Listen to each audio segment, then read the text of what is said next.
आपका पहला प्रश्न है कि बेलूर मठ किस संस्था का मुख्यालय है। ए आर्य समाज, बी रामकृष्ण मिशन, सी सेवा आश्रम और डी ये सभी। तो इसका जो सही आंसर है वह है बी रामकृष्ण मिशन। आपका दूसरा प्रश्न है कि अखिल भारतीय कालिदास समारोह का आयोजन कहाँ होता है। ए हिमाचल प्रदेश, बी उत्तर प्रदेश, सी मध्य प्रदेश और डी राजस्थान। तो इसका जो सही आंसर है वह है सी मध्य प्रदेश। तीसरा प्रश्न, मुंशी प्रेमचंद का प्रसिद्ध उपन्यास गोदान आधारित है। ए जमींदारों पर, बी साहूकारों पर, सी किसानों पर और डी इनमें से कोई नहीं। तो इसका जो सही आंसर है वह है सी किसानों पर।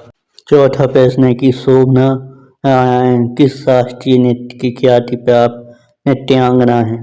ए कथकली, बी भरतनाट्यम, सी कथक और डी ये सभी। इसका जो सही आंसर है वह है सी कथक।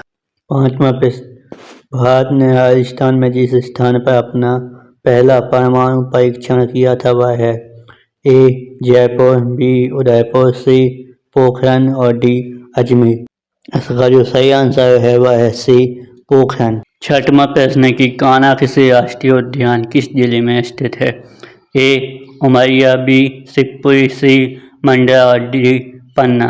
तो इसका जो सही आंसर है वह है सी मंडला। हाँ, तो अब सातवें प्रश्न पे आते हैं जो कि है ऐतिहासिक नगर उज्जैन किस नदी के किनारे बसा है।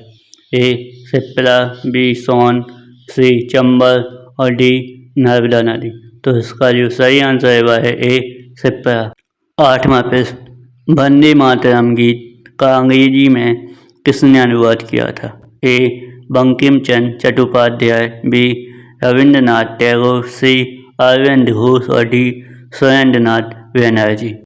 नौवां प्रश्न, वंदे मातरम गीत किसने लिखा है। ए बंकिम चंद्र चट्टोपाध्याय, बी रविंद्रनाथ टैगोर, सी अरविंद घोष और डी सुरेंद्रनाथ बैनर्जी। इसका जो सही आंसर है वह है ए बंकिम चंद्र चट्टोपाध्याय। 10वां प्रश्न, गांधी जी द्वारा सविनय अभिज्ञान आंदोलन का आरंभ हुआ था।